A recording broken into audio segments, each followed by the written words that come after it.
வழிநாட்டை பற்றியிலே என் கதையின் துணை போல கடற்கரை பகுதியில் ஏராளமான உலகாட்டு காரணம் நான் தொடர்ந்து ஒரு இஸ்லாத்தை பரப்பி வருகிறேன். அவுளியாக்கள் சொன்னா மந்திரமா தந்திரமா, மந்திரம் காட்டுறவங்க அல்ல. அவுளியாக்கள் மந்திரம் காட்டுறவங்க மீட்டி போட்டாங்க ஒரு காலத்துல. மந்திரமா தந்திரமாவது மந்திரங்களை காட்டி இதைத்தான் அவுளியாக்கள் காட்டுறாங்கன்னு சொன்னாங்க. கராமாத்து அவுளியாக ஹக்கு என்ற சத்தியத்தை மனத்திருக்கிறார்கள், மனத்திருக்கிறார்கள். இறைநேசர்கள் கராமத்து காட்டுவாங்க. ஆனா இறைநேசர் ஆகியோருக்கு கராமத்து நிபந்தனை இல்லை. இறைநேசர் என்று சொல்வதற்கு அற்புதங்கள் காட்டுவது நிபந்தனை இல்லை, மேலும் மிச்ச சிறப்பு. இறைநேசருக்கு நிபந்தனை என்ன? அவர் முத்தத்தையா இருக்கணும், முகுலிசா இருக்கணும், முத்தவைக்கிறா இருக்கணும். இந்த மூன்றும் அப்படிப்பட்டதாக தெளிவானதாக ஒரு மனித உள்ளத்தில் வந்துவிட்டால் அவர்தான் இறைநேசர். அந்த இறைநேசருக்கு ஒரு தகுதியாக இருக்கின்றார், ஒரு சிறப்பு இருக்கின்றார். திருக்க ரசூல் சொல்லா பாவகம் அலா பாதினி என்று சொல்வது போல ரசூல்மார்களுக்கு ஒவ்வொருவருக்கும் ஒரு சிறப்பை எப்படி வைக்கிறோமோ அதுபோல அவுளியாக்களுக்கும் ஒரு வகையான சிறப்பு வைத்திருக்கின்றான். குத்துபுநாயகம் அவருக்கு சிறப்பு, பாதுஷாஹிக்கு ஒரு சிறப்பு, ஷாவுமே நாயகத்துக்கு ஒரு சிறப்பு, ஷேக் தாவூத் அலில்லாவுக்கு சிறப்பு, நமது பாட்டனார் ராவுத்தரப்பாவுக்கு ஒரு சிறப்பு, அவர்கள் ஈர்த்த ஜமாயத்தை வெளிப்படுத்தக்கூடிய சர்தார் வீராமல்லாவுக்கு சிறப்பு என்று பட்டியல் போட்டுக் கொண்டே போகலாம். ஒவ்வொருவருக்கும் ஒரு தனிப்பெரும் சிறப்பை அல்லாஹ் கொடுத்திருக்கின்றான். அப்படித்தான் அவுலியாக்களுடைய சிறப்பு வெளிப்படுகிறது. அதில் ஒன்றுதான் கராமாத் என்பது தூய்மைகள் காட்டுவது. புரியாத மக்களுக்கு மனித சக்திக்கு அப்பாற்பட்ட ஒன்றை தூய்மையாக காட்டுகிற போது ஆஹா இது இறை சக்தி, சூப்பர் பவர் சக்தி, இவர் தனிமனித செய்யக்கூடிய சக்தி அல்ல என்று ஏற்று தௌஹீதை ஏற்றுக்கொள்வார்கள். அல்லாஹ் ஒருவன் என்பதை ஏற்றுக்கொள்வார்கள். ஷாஜா ஜிஸ்மி ரலியல்லாஹு உட்பட, குத்புல் அக்தார் முஹையீன் அப்துல் காதிர் ரலியல்லாஹு உட்பட அனைவரும் தன் விஷயங்களை எல்லாம் இஸ்லாத்தை பரப்புவதற்காக யுத்த களத்தில் யுத்தம் செய்தார்கள். அப்படியெல்லாம் வரலாறுகள் ஏராளம் இருக்கிற நிலையில அவுலியாக்களை பார்த்து உச்சையா பார்ப்பது அல்லாஹ் விதார்த்து செய்ய வேண்டும் என்று கேட்டுக்கொண்டு அடுத்த ஒரு வேண்டுகோளை இளைய தலைமுறைக்கு கேட்டுக்கொள்கின்றேன். உலகம் சொல்லிக் கொள்கின்றேன். அவுலியாக்களை பற்றி தலைமுறையாக பேசுவதற்கு போய் நீங்கள் விவாதிக்க கூடாது. இறைநேசர்களை பற்றி கேவலமாக தரக்குறைவாக பேசுறவங்க விவாதிக்க கூடாது. அவர்களுக்கு ஹக்க சொல்லணும். நாம தொழில தக்பீர் கட்டணும்னு சொன்னா துன்யாவை ஒத்திக்கிறோம். தக்பீர் கட்டினோடனே துன்யாவை சாப்பிடுறோம். மறந்து போனா அதுதான் ஞாபகம் வருது. ஆனால் இந்த இதை பற்றி அவுளியாக்கள் தக்பீர் கட்டாம சொன்னா அல்லாஹ் கூட்டிடுவாங்க. என்ன நடக்கிறதே தெரியாது, சுற்று முற்று நடக்கவே தெரியாது, உலகம் அழிந்தாலும் தெரியாது. நாம் வரலாறு பார்க்கிறோம். அலிநாயகம் அவர்களுக்கு ஒரு யுத்தகத்தில் அம்பு பாய்ந்து விட்டது. இந்த அம்பை எடுக்க முடியவில்லை சொன்னார்கள். தொழில் போட்டு என்று சொன்னாங்க. அவர்களுக்கு காயம் ஏற்பட்டு காலினுடைய கணுக்கால் எடுக்கிறது. கணுக்கால் கடுமையான புண்ணாயிடுச்சு, எடுக்கணும். மருத்துவர் சொல்றாங்க நீங்கள் மருந்து அருந்துங்கள், ஒரு கப் மருந்துக்காக அருந்து கொள்ளுங்கள் எடுக்கணும்னு சொன்னாங்க. அவர் சொல்றாங்க திக்கு சுற்றி எடுக்கிறேன் சொன்னாங்க. கால் ஆபரேஷன் பண்றதுக்கு, கணுக்காலை ஆபரேஷன் செய்யறதுக்கு நான் திக்கரி செய்ய சொன்னா அல்லாஹ் அவ்வளவு ஒன்றியது. அப்படிப்பட்ட ஒன்றிய இளைஞர்களை பேசுவதற்கு நமக்கு எந்த அருகதையும் கிடையாது. அவருக்கு பிச்சை தான் கேட்கணும், யாசகம் தான் கேட்கணும். உங்களுக்கு கிடைச்ச தக்குவா ஒரு பங்கு எனக்கு வரட்டுமே, இஹ்லாஸ் ஒரு பகுதி வரட்டுமே, தவக்குல் வர வேண்டுமே கேட்க வேண்டிய நாம புரியாம முனிப்புள் மேலிட்டு யாரோ ஏதோ செய்தார்களுக்காக இளைய தலைமுறைகள் அவுலியாக்களை பார்த்து ஆத்திரப்படுவது, கிரகங்களை பார்த்து விட்டால் மிக மிக கொடூரமான வார்த்தைகளை பேசுவது, இதுகளெல்லாம் தவிர்க்கப்பட வேண்டிய விஷயமா இருந்தாலும் நாம் ஆத்திரப்பட்டு விவாதம் பண்ணக்கூடாது. ஏன் தெரியுமா? விவாதம் பண்ணினால் அவுலியாக்களை பற்றி தவறான கருத்தை கூட சொல்ல ஆரம்பிச்சுள்ளார். உதாரணமா ராவுத்தரபாபு தப்பா சொல்லியிருக்காரு, அவர் பற்றி பேசக்கூடாதுன்னு சொல்லி விவாதம் பண்ணவாக்கு மகனாக அப்பா என்ன அது புத்துமாயிட்ட ஒரு நபியாக பேச ஒரு அவுலியாக்களே பேச ஆரம்பிச்சுவான். பேச வேண்டிய காரணம் நம்ம எடுத்துருவோம். வீண் விவாதம் செய்யக்கூடாது. தகுதியான ஆளும் பேசுறாருன்னா தகுதியான ஆளையும் நாங்களா செய்யலாம், விவாதம் செய்யலாம். பாமர மக்கள்கிட்ட போய் விவாதம் செஞ்சு அவங்களை புரிய வைக்க முடியாது. புரிவாக தெரியல, விளக்கம் சொல்லலாம். அந்த அடிப்படையில் அவுலியாக்களுடைய மரியாதையை உரைப்பதற்கு நாம் காரணமாக இருக்கக்கூடாது. நம் மகானை சுற்றி இருக்கிறோம், பெரும் திரளாக இருக்கிறோம். யார் இவர்கள்? ராவுத்தரப்பா யாரு? கோட்டை பண்ணணுமா, ஆசி பண்ணணுமா, மதுரையா? இல்ல, அவங்க ஹசன் ஹுசைன் அலிநாயகை பாரம்பரியத்தில் வருவர். குத்துபுநாயகத்துடைய அடுத்த மகன் அந்த மகனுடைய மகன் அப்துல் ரசாக் அடுத்து அப்துல் அசீஸ் சையீத் அப்துல் அசீஸ். உருவாக ரசூலுடைய குடும்பத்திற்கு செய்து சேர்க்கும், அகல் பைத்துக்கு தங்கள் மார்க்க செய்து சேர்ப்போம். அதான் எல்லா செய்து வரும். நம்ம அப்பா கூட செய்து முகமது தான் பேரு, செய்து ரசூலுல்லாஹி குடும்பம் அகல் பைத், அதனால செய்து சேர்க்கப்பட்டிருக்கிறது. சையீத் அப்துல் அசீஸ் அவர்கள் 2வது மகன், அவருடைய மகன் அடுத்த மகன். அவங்களுடைய வழித்தோன்றல வந்தவங்க சையீத் அலி அல் மதனி என்ற பெரிய மகன் இறைநேசர். சையீத் அலி யாரும் சையீத் அலி அல் மதனி ரஹ்மத்துல்லாஹி அலைஹி அவங்க வழியில பாரம்பரியத்தில் வந்தவங்க. ரவுசநாயகத்துல இருந்து நமது அப்பாவை 16வது பேரப்புள்ள, நமது ரவுசநாயகத்துல இருந்து குத்துபநாயகத்துல இருந்து 16வது பேரப்புள்ள இவங்க. குத்துபநாயகம் ரசூலுல்லாஹ்ல இருந்து 17வது பேரப்புள்ள. கணக்கு போட்டு பாத்துக்கிறீங்க. ரசூலுல்லாஹ்ல இருந்து குத்துபநாயகம் முஹைத்தீன் அவர்கள் 17வது பேரப்புள்ள. அவங்கள்ல இருந்து நமது அப்பா 16வது பேரப்புள்ள. ரசூலுல்லாஹ் 33வது பேரப்புள்ள இருக்கு. நம்ம இனமொழியில 34வது பேரப்புள்ள. சுத்தமான பியூரான அகல்பை, பியூரான தெளிவான அகல்பை ரசூலுல்லாஹ் குடும்பத்தை சேர்ந்தவர்கள். அதை கடந்து விலாயத்து பெற்றிருக்கிறார்கள் என்று சொன்னால் தூயின் முன்னாக கிடைக்கப்பட்ட பாக்கியம் அவர்களுக்கு. அகல்பைக்கு செய்ய வேண்டிய மரியாதை ஏராளம் இருக்கிறது. அபூ யஸீத் பிஸ்தாமி ரஹ்மத்துல்லாஹி அவர்களுக்கும் குற்றம் வீரராக இருந்தாங்க. அபூ யஸீத் பிஸ்தாமி உலகம் போற்றக்கூடிய வீரராக இருந்தார்கள். ஒரு கட்டத்தில் உலகளாவிய ஒரு போட்டி வருகிறது. ஒரு குத்துச்சண்டை வீரராக ஒரு பெயர் பதித்திருக்கிறார். பார்த்தா இல்லு குச்சான் ஒரு நோஞ்சான அவர் வாழ்கிறார். இருவரும் களத்தில் இருக்கிறார்கள். அபூ யஸீத் பிஸ்தாமி ரஹ்மத்துல்லாஹி அலைஹி ஒரு அடி அடிச்சா பிறண்டு கீழே விழுந்துவார். அந்த குத்துச்சண்டை ஆரம்பித்த சமயத்தில் அந்த மெலிந்த மனிதர் எதிர்த்து போட்டியிடுபவர் காதலை எல்லாம் விசுவாசித்தார். அபூ யஸீத் பிஸ்தாமி சொன்ன கொஞ்ச நேரத்திலேயே அவற்றை அடி வாங்கி அபூ யஸீத் பிஸ்தாமி கீழே விழுந்தார், பிறட்டார். பெரிய தோல்வி, உலக அளவில் ஏற்பட்ட அபூ யஸீத் பிஸ்தாமி வீரர் அந்த தோல்வியிட்டார். யாருந்த சாதாரண நோஞ்சாண்ட இல்லிச்சாண்ட பிறகு சாதிக்கப்பட்டது. அபூ யஸீத் பிஸ்தாமி சொல்றாங்க, அவர் அகல் போய்த்தான், ரசூலுல்லாஹ் குடும்பத்தை சேர்ந்தவரான்.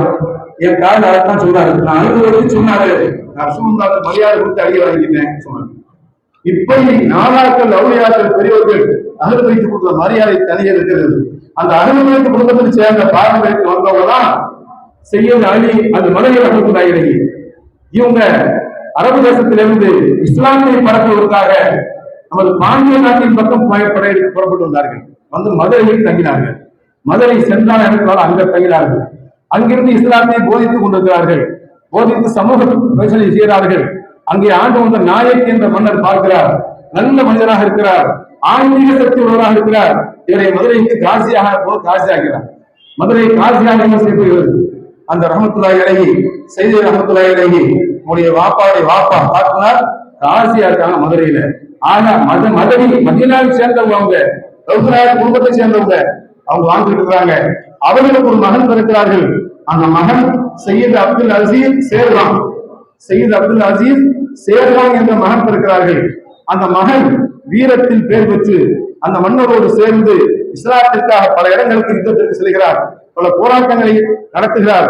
இந்த போர் நல்ல சிறந்த மனிதராக வாழ்கிறார். இவருக்கு ஒரு புதுமை சுத்தமா சொல்ல வரலாறு சொன்னா 3 மணி நேரம் பேசணும். ஒரு காமனத்துல அவங்களுடைய சிறப்பு ஒரு பொருளை பத்தி அவருடைய சமண புரிஞ்சு அதுதான் அதை மதிப்போம். ஒரு பச்சை புள்ள கையில கொண்டு போய் ஒரு வைரக்கல்லையும் ஒரு சின்ன ரோட்டு கல்லை சின்ன கல்லை கொடுத்துப்பாங்க. 2 அந்த பிள்ளைக்கு ஒண்ணுதான். வைரக்கல் சிறப்பு தெரியாது, சாதாரண கலை தெரியாது. வைரக்கல் என்று புரிந்து கொண்டால் பட்டியலிட்டப்பட்டு விட்டால் அதற்கு ஒரு மரியாதை தனிய வீட்டுல 7 புத்தகத்தை வச்சு அழைச்சு புரிஞ்சு வச்சுக்கலாம், பத்திரமாகும். காரணம் அதுக்குள்ள மரியாதை தெரிந்து கொள்ளும். அது போல அவுளியாக்கள் யாரோ உதாரணம் சொல்லக்கூடாது. தூய்மையை பெற்றவர்கள் விநாயகத்து மட்டுமல்ல அகல் வைத்தாமல் இருக்கிறார்கள். அவர்களை பற்றி சிறப்பை புரிய வேண்டும் என்றால் அவங்க பாரம்பரியத்தை வளர்ந்து வந்த வழியை கட்டாயம் புரிய வேண்டும், வரலாறு தெரிய வேண்டும். அதுக்காக சுருக்கமாக சொல்ல வருகிறேன். அப்போது அப்துல் அசீஸ் சேரன் அவர்கள் மதுரையிலிருந்து போரிடம் சென்றவர்கள். அவருடைய மகனாக இருந்த நமது அந்த மகன் 2 மகன் இருந்தாங்க அவங்களுக்கு. இது ஒரு மகன் ஒரு கும்பலக்குள்ள பேர் வச்சாங்க, சையீது முகமது ஷா. அவங்க வைக்கப்பட்ட பெயர் சையீது முகமது ஷா. சையீது என்பது அகல். ஆக முகமது ஷா என்பதுதான் அவருடைய அசல் பெயர்.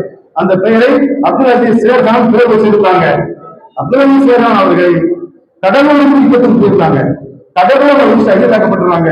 இன்றையும் அவருடைய அடக்கஸ்தலம் அப்துல் சேரலாம், அப்பாவுடைய தந்தையுடைய அடக்கஸ்தலம் கடவுளில மணிமண்டபம் கட்டப்பட்டு பாதுகாக்கப்பட்டுக் கொண்டிருக்கிறது. அவர்கள் இறந்த பிறகு அந்த நாயக முன்னர் பார்க்கிறார், மகன் அப்பா செய்யும் ரொம்ப பக்குவம், ரொம்ப பரிச்சயமா இருக்கிறாங்க, விவாதத்து வணக்கம் உச்சகட்டமா இருக்கிறது. இப்படி சொன்னாங்க, நீ காவியா இருங்க, உங்க வாப்பா செய்யறது காவியா இருந்தாங்கல்ல, நீங்களும் காவியா இருங்க சொன்னாங்க. இல்ல இல்ல, நான் காவியை விரும்பல, என் தந்தை விரும்புகிறேன், இஸ்லாத்தை பரப்ப வேண்டும், நான் என் தந்தையை போல் வீரம் செய்ய வேண்டும் என்று சொன்னார்கள். சில நாட்களிலேயே அவருடைய அந்த அவையிலேயே பெரும் தளபதி பொறுப்பை கொடுக்கப்பட்டார்கள். இப்போ சேரானவர்கள் இறந்து போற கட்டத்தில் யுத்தத்துக்கு போகும்போது கடைசியா அவர்கள் கடவுளுக்கு போற சமயத்துல 2 புள்ளிலோ மனைவி இறந்து போயிட்டாங்க, சேர்கான் மனைவி இறந்து போயிட்டாங்க, அப்துல் சேர் இறந்து போயிட்டாங்க, அப்பாவுடைய தாயை இறந்து போயிட்டாங்க. அப்ப வழி இல்லை, இந்த 2 புள்ளியில நம்ம அப்பாவையும் அவங்க மற்ற சகோதரிக்கு பொறுத்து வழி இல்லை. ஒரு நண்பர் சந்திக்கிறார், குழந்தை இல்லை எனக்கு, நான் துணி வியாபாரம் சரியா ஜவுளிகளை வச்சுக்கிறேன், இன்னிடத்துல அந்த துணியில ஒப்படைச்சு யுத்தத்துக்கு போக சொன்னாங்க. அவரிடத்துல முழுமையா ஒப்படைக்கப்பட்டது. தாய் குழந்தை இல்லாத தம்பதிகள் இடத்துல நமது அப்பாவையும் அவருடைய சகோதரியும் ஒப்படைக்கப்பட்டது. யுத்தத்துக்கு போயிட்டு அவங்க போயிட்டாங்க. இவங்க தெரியாத போய் இவங்களும் சில யுத்தங்களுக்கு போக தயாராகிறாங்க. ஒரு யுத்தத்துக்கு பிரமாண்டமான யுத்தத்துக்கு போயிட்டு திரும்பி வருகிறார்கள். வந்தால் ஜவுளிக்கடை வியாபாரியாகிய மகனுக்கு தந்தையும் காணும், அவங்க உமாவையும் காணும், சகோதரியும் காணும். தேடி பாக்குறாங்க, இந்த காலமாரி செல்போனா இருக்குது, ஒண்ணு இல்ல, தேடி பாக்குறாங்க, ஒண்ணும் புரியல. அல்லாஹ்வுக்காக தியானம் செய்தவர்கள், அல்லாஹ் பாதுகாப்ப நீட்டு வச்சுக்கிட்டு தான் வந்த குதிரையை அப்படியே தூக்கி விட்டார்கள் தொண்டியின் பக்கம். தொண்டிக்கு மாதிரி தொடர் ரொம்ப கூட. பாண்டிய நாட்டு தொடர்புல பெரிய துறைமுகம் தொண்டினான். அந்த காலத்துல துறைமுகத்துக்காக வரக்கூடியவர்கள் சரியத்துக்கு கோட்டையாக இருந்து தொண்டி. அந்த கட்டத்துல நான் சொன்னது தெரியுமா, ஹிஜ்ரி 900க்கும் 1000க்கும் இடையில, 990க்கும் 990க்கும் 1000க்கும் இடையில உள்ள கதையை சொல்கின்றேன். புறப்பட வர்றாங்க, தொண்டிக்கு வர்றாங்க. காரணம் சரியத்து ரைந்து வரும்னு சொல்றாங்க. இருக்கிறது வழி இல்லை, தனி மனிதராக சொல்றாங்க இல்லையா, இன்ன கைரசாதி அத்தக்குவா, நீ கொண்டு வர்ற உணவோட சிறந்தவனும் இறைச்ச மட்டும்தான் சொல்றாங்க இல்லையா. அந்த ஒண்ணு கொண்டு நான் துணிமணி எதுவுமே இல்லை, யோசித்து பார்க்க வேண்டும். எதற்காக யார் மதீனத்தின் மண்ணில் பிறந்த ஹசன் ஹுசைன் பாரம்பரியத்தில் வந்த குத்துபுராணியத்தின் வழியில் வந்த அந்த அவர்கள் அனாதையாகி நிற்கதியாகி கவலைப்படவில்லை. அல்லாஹ்வுக்கு நான் நம்பிக்கையிலே துண்டிக்கு வருகிறார்கள். துண்டியில் வந்து கோயில் போட பார்க்கிறார்கள், வசதி தங்குவதற்கு வசதி இல்லை, யோசிக்கிறார்கள். இந்த சிறந்த மண் கோட்டை பட்டினம் அவனுக்கு தென்படுகிறது. இங்கே வருகிறார்கள். வந்து பார்க்கிற போது ஆயிரங்களில் இருந்த, அதாவது ஒரு சின்ன பள்ளிவாசல், குடில் பள்ளி, அது பேரு குடிசை பள்ளி, குடில் பள்ளி என்று பெயராம். அந்த பள்ளிக்கு வர்றாங்க, தொழுது பாக்குறாங்க. பக்கத்துல பெரிய ஒரு பள்ளத்தாக்கு, ஒரு சொன்ன இந்த பகுதியா தான் இருக்கணும், வேற பகுதியா இருக்க வாய்ப்பு இல்லை. ஒரு பள்ளத்தாக்கு, அங்க ஒரு குடிசையை போடுறாங்க. குடிசையை போட்டு தங்கிடுறாங்க. தங்கிட்டு பாக்குறாங்க, ஜீவாதாரத்துக்கு வழி இல்லை. அவங்க யாரும் யாசனம் கேட்க மாட்டாங்க, நான் யார் என்று காட்டிக் கொள்ள மாட்டார்கள். அப்படின்னு பாக்குறாங்க. பார்த்துட்டு தான் குதிரையை விட்டுறாங்க. தான் வைத்திருந்த குதிரையை விற்பனை செய்கிறார்கள். விற்பனை செய்துவிட்டு இவருடைய கடற்கரையின் பக்கம் வருகிறார்கள். வந்து பார்த்தால் வியாபாரம் ஓஹோ நடக்கிறது. என்ன வியாபாரம்? கருவாடும் உப்பும். கருவாடும் உப்பும், அதுதான் மனந்து கொண்டிருக்கிறது. இது அசிங்கப்படக்கூடாது. நம்ம பாவா, நமது அப்பா செஞ்ச தொழில் முதல் தொழில் தான் கருவாடும் உப்பும் தான். அந்த காசை வச்சு கருவாடும் உப்பும் வாங்கி மக்களோட மக்களாக விற்பனை செய்ய ஆரம்பிச்சாங்க. அப்ப ராவுத்தன் ஊர் மக்கள் கூப்பிட்டாங்க. அவங்க பாப்பா வச்ச பேர் இல்லை, நம்ம எல்லாரும் ராவுத்தரப்பான்னு சொல்றோம். சையது முகமது ஷாதா அவங்க பேரு. அவங்க ராவுத்தர் ஊர் மக்கள் கூப்பிட்டாங்க. ஏன்னா தெரியுமா, இந்த அண்டை கிராமங்களில் இருந்து வரக்கூடிய மக்கள் வாகனம் இருக்கா இல்லையா, குதிரைகளில் வருவாங்க. அதிக பேர் குதிரையில வருவாங்களாம். வந்து இந்த கருவாடு பணிக்கு வருவாங்களாம். அதனால குதிரை வீரர்களுக்கு தான் ராவுத்தர் சொல்லுவாங்க. அப்படித்தானே, குதிரை வீரர்கள் ராவுத்தருவாங்க. யானை ஓட்டுறதுக்கு பாகன்னு சொல்லுவாங்க. வண்டி ஓட்டுறதுக்கு சாரதி, மாட்டு வண்டி ஓட்டுறாங்க சாரதின்னு சொல்லுவாங்க. ஒரு ஆளுக்கு பேர் இருக்காங்க, பிள்ளைக்கு ஒன்றா பழையத்துக்கிறோம். அது மாதிரி குதிரை ஓட்டுறவருக்கு ராவுத்தன் பேரு. அதை ஊர் மக்கள் எல்லாம் சேர்ந்து வரக்கூடிய அந்த கருவாடு விற்கிற மக்களுக்கு, உப்பு விற்கிற மக்களுக்கு ராவுத்தன் பேர். அந்த பொது பேர் அவருக்கு வந்துருச்சு, ராவுத்தர் வாங்கன்னு கூப்பிடுவாங்க. காலம் போய்கிட்டு இருக்குது. இந்த காலையில இருந்து 12 மணி வரை விற்பனை பண்ணுவாங்க. வேகமா வழியில் என்ன செய்வாங்க, அந்த மக்களுக்கு வியாபாரம் செய்யறதுக்காக வேண்டி சின்ன சின்ன பையங்க 5-6 வயசு 7 வயசு பையங்க தயிர் குடுவை. நம்ம எல்லாம் அந்த காலத்தை பார்த்துருவோம், வீட்டுல நோக்குலாம் தயிர் கூட ஒரு ஆளுக்கு ஒரு குடுவை தயிர் ஊற்றி வச்சிருப்பாங்க. உழப்பம் தயிர் குடுவை வச்சுட்டு விற்பாங்க, விற்கிறாங்க எல்லாருக்கும். விற்பனை ஆகல. ஒரு சின்ன பையன் வர்றான், விநாயகத்தை காட்ட வழியில் நல்லா காட்டுறான். சின்ன பையன் மூலமாக காட்டுறான். அந்த ராவுத்தரை பாட்டை கெஞ்சுறான், அப்பா யாருமே வாங்கல, நீங்களாச்சும் வாங்கிக்கிறீங்க. ஒரு தயிர் குடையை வாங்கிட்டு யாரெல்லாம் வரக்கத்து செய்வான் சொன்னான். ஒரு ரவுண்டு வந்தான், அவ்வளவு விட்டு போச்சு, அவ்வளவு விட்டு போச்சு. பார்த்தான், சரியான இதுதான். ஒவ்வொரு நாளும் நேர குடுவையில கொண்டு வர்றது, அப்பாட்ட ஒண்ணு கொடுக்கறது, துவா வாங்குறது, வித்துட்டு போயிடுறது. கொஞ்ச நேரத்தில் விற்பனை. இதை பார்த்த மற்ற பையங்க எல்லாம் போட்டி போட்டுக்கிட்டு எல்லாம் புறப்பட்டு வந்துட்டாங்க. வந்தா ஒவ்வொரு நாள் பார்த்தா அப்பா அம்மா நாளும் கூட்டம், எல்லாரும் வந்து குடுவையை கொடுத்து வாங்கிட்டு போறான். கூட்டோடு கொட்டு இருக்கு. ஊர் மக்கள் எல்லாம் பார்க்கறாங்க, ஏதோ ஒரு சக்தி இருக்கு இவர்கிட்ட. இவர் சாதாரண பக்கிரி அல்ல, நாடோடி அல்ல, சாதாரண வியாபாரி அல்ல, இவ்வளவு ரகசியம் இருக்குது என்று அவரை ஆய்வு செய்து கொண்டிருக்கிறார்கள். இந்த கால சூழ்நிலையிலே இன்னொரு செய்தியை நான் சொல்ல கடமைப்பட்டிருக்கிறேன். தெரியுமா, ஆலம் அவர்கள் தலைவி தோழி தனது நேரடியான கலீஃபா அகமது ஜலாலுதீன் ரஹ்மத்துல்லாஹி அலைஹி பகதாதிலே அவருடைய கபர் பணியை கையெழுத்தக்கூடிய அந்த பெரிய மகானை பார்த்து கனவு சொன்னாங்க, இந்தியாவுக்கு போ. கனவுல இந்தியாவுக்கு போ. 1900 கதை எல்லாம் இந்தியாவுக்கு போ. 3 பேர் பேர சொன்னாங்க. இது வரலாற்று செய்தி, நம்பகத்தன்மையான வரலாற்று ஆசிரியர்கள் ஆய்வு செஞ்சவர்கள் உலகான்சா கட்டுதல் நமக்கு ஆதாரம் இருக்கு. ரவுசலாயபதி எல்லாம் சொன்னாங்க, 3 பேர் சொன்னாங்க. 3 பேர்ல ஒரு ஆளு கோட்டைப்பட்டினம் செல் செய்யும் இருப்பார். அவருக்கு போய் என்னுடைய பையத்தை சொல், என்னுடைய பையத்தை சொல், நான் இந்த ஓரச்சொல். அடுத்து திருமங்கல குடிக்கு செல், அங்கே மௌனா அபூபக்கர் என்று ஒரு ஆள் இருப்பார். அவருக்கு போய் என்னுடைய பையத்தை சொல், இதை ஓரச்சொல். ஆயிரத்தி சுலைமான் ஆள் இருப்பார், சேத்துலாப்பாவுடைய வாப்பா, கிழக்கு மாதிரி ரசூல் அவர் தகப்பனார். சுலைமான் இருப்பார், அவருக்கும் அதுபோன்று சொல்லுவார் என்று சொல்லிவிட்டு நீங்க காயப்பட்டம் தங்கிவிடு. 40 நாட்கள் கழிச்சு நான் அந்த 3 பேரை காயப்படுத்தி அழைத்துக்கொள். அழைத்து அவங்களுக்கு என்னுடைய பையத்தை அழைத்து சமூகங்களை செய்ய சொல், இஸ்லாமிய பரப்ப சொல் என்று பையத்தை செஞ்சு அனுப்பிவிட்டாங்க கனவுல. அதே மாதிரி கனவுல கேட்ட செய்தி போய் கோட்டைப்பட்டு வர்றாங்க. இந்த இடத்துல குடியில உட்கார்ந்து இருக்காங்க ராவுத்தலப்பா, அவங்களுக்கு பைய சொல்லிட்டு போயிட்டாங்க. கனவு கேட்டாங்க. அது போன்று அங்க திருமணம் போய் ஒவ்வொரு இல்லையா பார்த்தாங்க. காயல்பட்டின போய் அவங்க சுலைமான்சா பார்த்து பெரிய கிளாஸா தங்கிடுறாங்க. 40 நாள் சொன்ன மாதிரியே இந்த 3 பேர் சந்திக்கிறாங்க. நீண்ட உரையாற்றி சொல்லிவிட்டு அவர்கள் அப்படியே அந்த ஊருக்கு கடந்து போறாங்க. நதியில வரலாறு. அதற்கு பிறகு ஏற்பட்ட சரியான சாட்சி கொடுக்கணும், சரியான அவருக்கு பொறுப்பேற்கப்பட்டிருக்கிறது. அவர்களுக்கு பொறுப்பேற்கப்பட்ட பிறகு பெரிய மாற்றத்தை பார்க்க முடியும். இதெல்லாம் காயல்பட்டு கூட செய்தி பறக்குது. 3 பேரா அந்த கடற்கரை பக்கம் உள்ள கோட்டப்படுத்த ஒரு ஆள் அவருக்கு போயிருக்காரு. அவர் சொன்ன உடனே சில ஆலிசாமா இருப்பாங்க. புகாரி இமாமுக்கு எல்லா ஆலிசாமா இருந்தாங்க. புகாரி இமாமுடைய ஹதீஸை எழுத விடாமல் புகாரி இமாமை பற்றி தரக்குறையா பேச ஆரம்பிகள், கேள்விகளை கேட்டவர்கள் 100க்கும் மேற்பட்ட ஹதீஸை முன்வைத்து சலவை சரியா என்று கேட்டு உலமாக்கள் அவர்களை கேவலப்படுத்த முயன்ற போது அல்லாஹ் தஆலா புகாரி இமாமுக்கு வெற்றியை கொடுத்தார். எங்கு பார்த்தாலும் ஹாசி இருப்பாங்க, கோரணிக்கான இருப்பாங்க. என்ன போட்டப்படுறதுக்காக விசேஷமா இருப்பாரு அப்படின்னு 2 ஆள் சவால் வந்தாங்க. ஒரு ஆள் பேர் சேகத்துல இல்ல, இன்னொரு ஆள் பேர் யாரும் இல்லை. பேர் வர்றாங்க. வந்து ராவுத்தரப்பா பாக்குறாங்க. ரொம்ப சுத்தமா சொல்றேன், டயத்தை எடுத்துக்கிற மாதிரி சரி கான்செப்ட் முடிக்கணும். நீங்க ஆசைத்தீங்க எப்ப முடிக்கணும். அப்ப ராவுத்தர் பயணம் செய்யறாங்க. வந்து அப்பா 2 பேர் பாக்குறாங்க. ரொம்ப சந்திக்கிற மாதிரியே நிறுத்தமா என்ன பார்த்துருப்பாங்க, ஏதாவது கராமத்து காட்டணும், பெரிய இறையசலா இருக்கணும், இவர் என்ன சிறப்பு பாத்துருவோம்னு ஒரு பாக்குறாங்க. ஒரு நாள் கூட தங்குறாங்க, ஒண்ணுமே இல்லை. அந்த கருவாட்டு வியாபாரம் வர்றாங்க, ஊழியாங்க, வணங்குறாங்க, சாப்பிடுறாங்க, படுத்துக்கிறாங்க, அவ்வளவு வாழ்ந்துட்டு இருக்குது.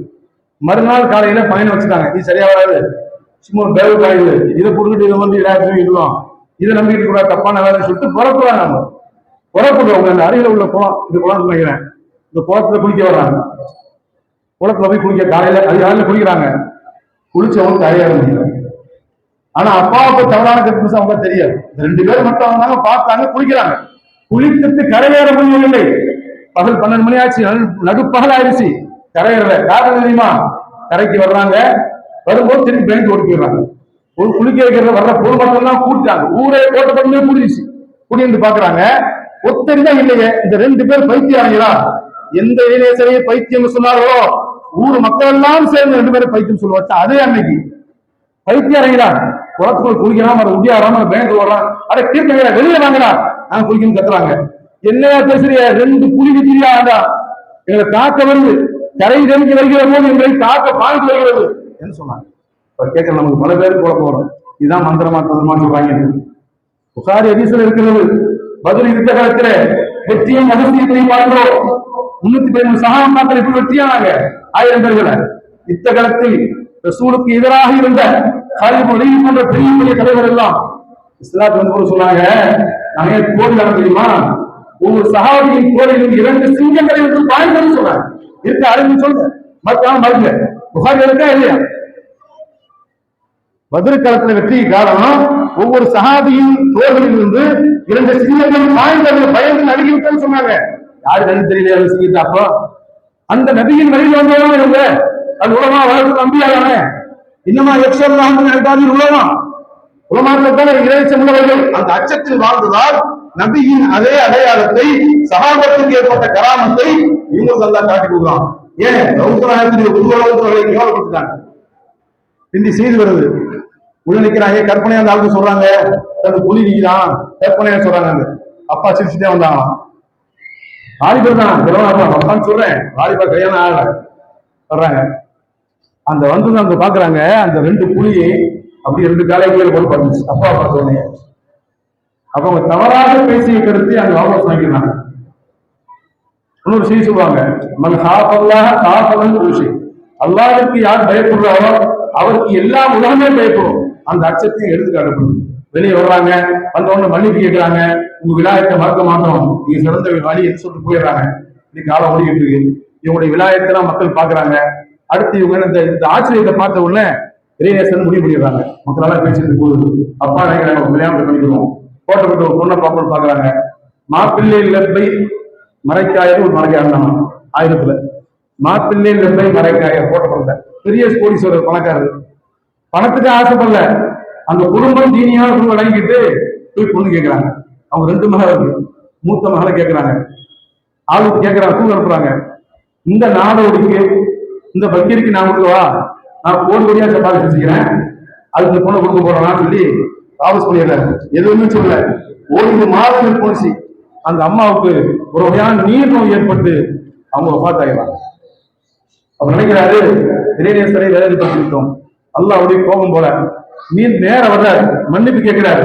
இன்னொரு மகன் இல்லையா, அதை கட்டிக்கிறேன்னு சொல்றாரு. அந்த மகளை மனம் வச்சுக்கிறாங்க. அந்த அம்மா பேரு ஷேஃபம்மா, ஷேஃபம்மான்னு சொல்லுவாங்க. அவங்களுக்கு நீர் நோயிடுச்சு. துவா செஞ்சு அவளுக்கு உடம்பெல்லாம் தடவி விட்டாங்க, நீர் நோயெல்லாம் போச்சு. மனம் முடித்து 2 பிள்ளைகள் இருந்தார்கள். ஒரு செய்யும் லெப்பை ஆலி, இன்னொன்று அகமது லெப்பை ஆலி. இதோ தூக்கி கொள்ளக்கூடிய சடிக்கம்பு சாஹிப் உள்ள அகமது லெப்பை ஆலி. சேகமாக பிறந்த 2 பிள்ளைகள் பார்த்துட்டு இருக்காங்க. அவங்களுக்கு அசரீரியாக இல்ஹாமா செய்து வருது. உங்களுக்கு 4 பெண்கள் வர்றாங்க. 2 பெண்களை பார்க்க வர்றாங்க. 2வது வரக்கூடிய பெண்ணை நீங்கள் மனம் முடித்துக் கொள்ளுங்கள் என்று அவங்களுக்கு இல்ஹாமா செய்து வருது. பார்க்கிறாங்க. சொன்ன மாதிரி சொன்ன கிழமையில 2 பெண்கள் நடைமுறையாக நாம வர்றாங்க. 2வது பெண்ணை தொடர்ந்து ஆளை வச்சு கேட்கிறாங்க. அவங்க வந்து விருப்பம் தெரிவிச்சுறாங்க. அந்த விருப்பத்தை நிப்பாட்டிக்கிட்டு சட்டப்படி, மார்க்க சட்டப்படி தன் மனைவி சேகமாட்ட போறாங்க.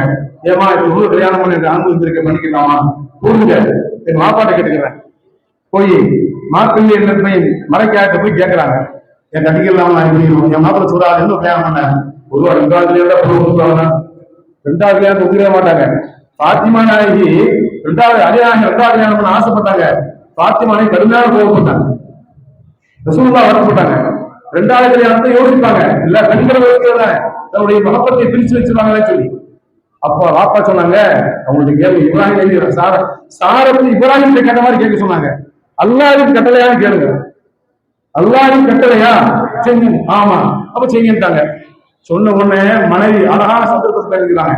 இந்த சந்தர்ப்பத்தை பயன்படுத்தி இருக்காங்க இல்லையா, இப்போ அழகா பேசலாம் செய்தி. அவங்க மனைவி கேட்ட சொத்தை கேட்கவில்லை, சுரத்தை கேட்கவில்லை, எதையும் கேட்கிற செய்யணுமா?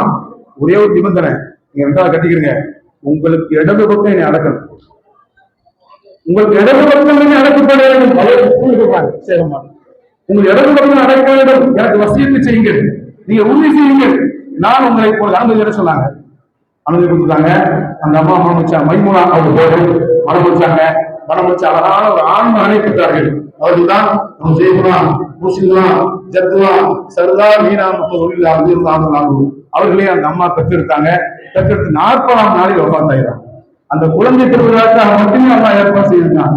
40 நாள் இறந்து செய்தம்மாள் தன் வளர்ப்பு பிள்ளைய எடுத்துக்கிட்டா தன்குள்ள செய்யறதுக்கு ஆளுமை விடவும் தன்குள்ளே அகமது ஆளுமை விட மீனா முகமது தனி மரியாதை கொடுத்து ஆரம்பிச்சிட்டாங்க. ரொம்ப ரொம்ப முக்கியத்துவம் கொடுத்து ஆரம்பிச்சிட்டாங்க. நல்ல இள வயது சின்ன படிக்கிற வயசுலேயே கராமத்து ஏராளம் காத்துட்டே இருக்கிறாங்க. இந்த சூழலில் மகனுடைய போக்கை புரிந்து கொண்ட நமது ஆவுதாப்பா அவர்கள் மகனை சொன்னாங்க, அப்பா அவருடைய கராமத்துல பாக்குறேன், தூய்மையில பாக்குறேன், நீ தவம் இருக்க வேண்டும், உன்னை துணியா அழித்து விடக் கூடாது, தனிமையில் போய் சில காலம் தவறு என்று மகனை அனுப்பி விட்டுறாங்க. அனுப்பிட்டு சொன்னாங்க, அவங்க அவ்வளவு தெரியும் இல்லையா தன மூத்தா பேர் வந்து நீ மறுபடியும் கவர்மெண்ட் வருகிற போது பாசிக்கலை வந்து போய் முடியும். அவங்களா சொந்தமா போல சொன்ன வார்த்தை தான் பாசிக்கல் ஒரே மனிதன் போய் முடியுது என்று மகனுக்கு வசித்து பண்ணாங்க. சில ஆண்டுகள் கவர்மெண்ட் வந்து பாக்குறாங்க, பாப்பாவும் உண்மை வளர்த்த தாயும் அழகல் பெற்றுவதை பார்த்தாங்க. கண்ணீர் விடுத்தார்கள், வாசித்தார்கள். அவர்கள் புறப்பட்டு அல்லாஹ் காசிப்பட்டினம் வந்தாங்க. அங்க பல மனங்களை பண்ணினார்கள், பல திருமணங்களை செய்தார்கள், பிள்ளைகள் இருக்கிறார்கள். வரலாற்று இந்த அப்பா 1068 பெற்றிருந்தாங்க. 1068 பெற்றிருந்தார்கள். நம்ம ஷேக்னா அப்பா இறந்து போனது 1083. அப்பா வயசுல இருக்கும் மகனுக்கு 68 பிறந்தாங்க. 83 மூத்தா போறாங்க. என்ன சொன்னா 22 வயசுலாம் இருக்கும். அந்த இளைஞருக்கு இறந்து போயிடுறாங்க. அவங்க இறந்து போன அந்த 83 சஃபர் பிறை 14. அதான் அவங்க இறந்து சஃபர் பிறை 14. அவங்க 1083ஆம் ஆண்டு ஹிஜ்ரி வஃபாத்தானார்கள் என்ற வரலாறை பார்க்கிறோம். அப்படிப்பட்ட மகானின் தர்பாரில் இருக்கிறோம். அவர்கள் நபியுடைய சூழலை குருவமாக இருந்தாலும் ஏராளமான கராமத்தும் அற்புதத்தை காட்டிக் கொண்டிருந்தார்கள். நம்ம கஷ்டங்கள் துன்பங்களை முன்வைத்து துஆ செய்ய வேண்டும். அதற்கு அவர்கள் அழகாக பேசினார்கள் வசீலாவை பற்றி. அவுலியாக்கள் ஜியாரத் மிக முக்கியமானது. இறந்து போன அவுலியாக்கள் நமது உலகத்தில் தமிழகத்தில் உள்ள பெரிய மதரசாக்கள் முதல்வர்கள ஒரு தவறான கருத்தை நிறுத்திக் கொண்டிருக்கிறார்கள். நான் இங்கு சொல்ல வேண்டும், ஏன் தெரியுமா? அவுலியாக்கள் இறந்து விட்டு ஹயாத்தா இருக்கிறார்களா அவ்வளவுதான் சட்டம் இருக்குது, அதுக்கு மேல ஆதாரம் இல்லை என்று சொல்கிறார்கள். அவுலியாக்கள் ஒன்றும் செய்ய முடியாது, ஒன்றும் துஆ செய்ய முடியாது, அடுத்தவர்கள் துஆக்களை கேட்க முடியாது போன்ற கருத்துக்களை சில மதரசா முதல்வர்கள் தவறாக பேசிக் கொண்டிருக்கிறார்கள். வன்மையாக கண்டிக்கிறோம். பல ஆதாரம் இருக்கிறது. ஒரு கேள்வி உங்களை பார்த்து கேட்கிறேன், சலாம் சொல்வது பரவலா வாஜிபா? சொல்லுதான் சொல்லுங்க. அஸ்ஸலாமு அலைக்கும் ஒரு மூமினை பார்த்து சலாம் சொல்வது வாஜிபா? சொல்லுதான் சொல்லுது. சலாம் சொல்வது இஷ்டம் தான் சொல்லுது. பதில் சொல்வது வாஜிப். சொல்லுவான் மக்பராக்கு போனா அஸ்ஸலாமு அலைக்கும் யா தார கௌமி முஃமினீன் இன்னா இன்ஷா அல்லாஹ் லாயிகும் அன்தும் சலஃபனா நஹ்னு பில் அஸர். பல ஹதீஸ் இருக்கு. ஒண்ணு மன்னைய வாசிக்கல, நீங்க ஒரு போறீங்க, நாங்க வர இருக்கிறோம், உங்களுக்கு நானும் வர இருக்கிறோம் அப்படின்னு அஸ்ஸலாமு அலைக்கும் சொல்லுவோம். அஸ்ஸலாமு அலைக்கும் யா தார கௌமி முஃமினீன் இன்னா இன்ஷா அல்லாஹ் அல்லாஹ் நாடினால் நாங்களும் திக்கும் லாஹிக்கும் சேர்ந்து வருவோம். அன்தும் சலஃபனா முந்தி போயிட்டே வலஹம் பில் அஸர் பின்னால வர இருக்கிறோம், அதெல்லாம் வர போறோம் அப்படின்னு சொன்னாங்க. சொல்ல அஸ்ஸலாமு அலைக்கும் சொல்லிருந்தாங்க. அப்ப பதில் மரத்தை பார்த்து சொல்லலாம், பதில் சொல்லுமா? இப்ப நான் போறேன், தூணை பார்த்து அஸ்ஸலாமு அலைக்கும் சொல்றேன், ஒரு பைக்கை பார்த்து சொல்றேன், ஒரு காரை பார்த்து சொல்றேன், நீங்க என்ன நினைப்பிய ஆலிம் ஆயிடுச்சோ நினைப்பேன் இல்லையா? பதில் சொல்ல தகுதியாகத்தான் சலாம் சொல்லுவோம், பதில் சொல்ல தகுதியாக சலாம் சொல்ல மாட்டோம். அப்ப ரசூல் ஸல்லல்லாஹு அலைஹி வஸல்லம் மக்பராக்கள் அஸ்ஸலாமு அலைக்கும் சொல்லணும்னு சொன்னா அவங்க பதில் சொல்றாங்களா இல்லையா? நீங்களே சொல்லுங்க, பதில் சொல்றாங்களா இல்லையா? சுன்னத்தான சலாம் சொன்னால் வாஜிபு சலாம் பதில் சொல்லுது, பதில் சொல்றாங்க.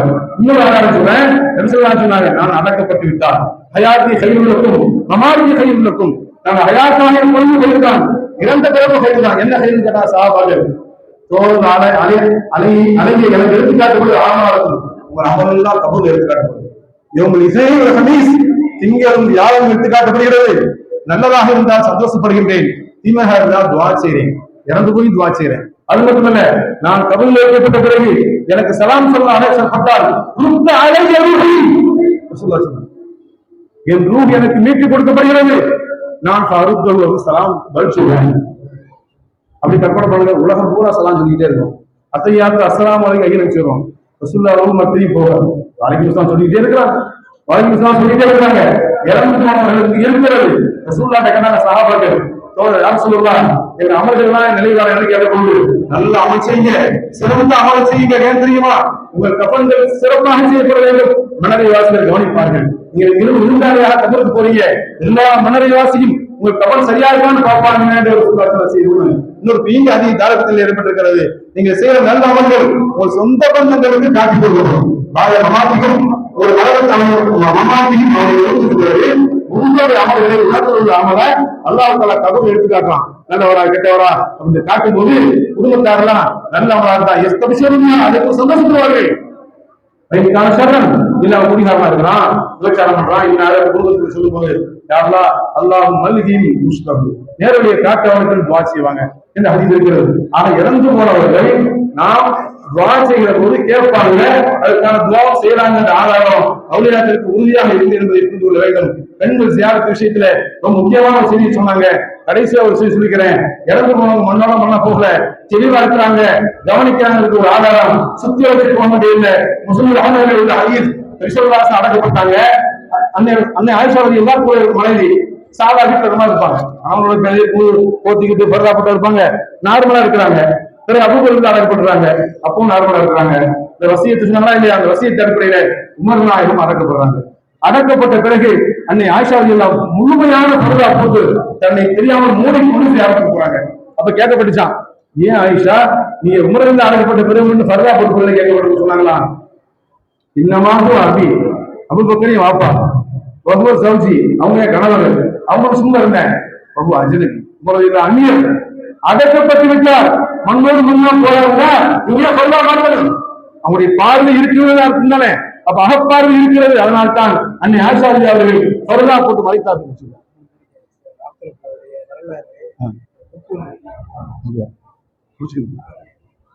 ஆகவே அவுலியாக்கள் துயில் கொண்டிருக்கிறார்கள், நமக்காக துவா செய்கிறார்கள். இந்த அல்லாஹ் அல்லாஹ் என்று சொல்லக்கூடிய அறிவு மாணவர்களுடன் அடியார் சொல்லப்படுகிறது. அந்த அடிப்படையில நம்ம பகுதியில் குத்துபுகளாக, ஆணிகளாக, அச்சாரங்களாக அவுலியாக்கள் சுற்றி இருக்கிறார்கள். அதனால்தான் பேராபத்து வந்தால் கூட கடற்கரை ஒட்டிய மக்களுக்கு பெரிய ஆபத்து நாம் காப்பாற்றுகிறார்கள். நாம் கண்கூடாக கண்ட விஷயங்கள் நடைபெற்றுக் கொண்டிருக்கிறது.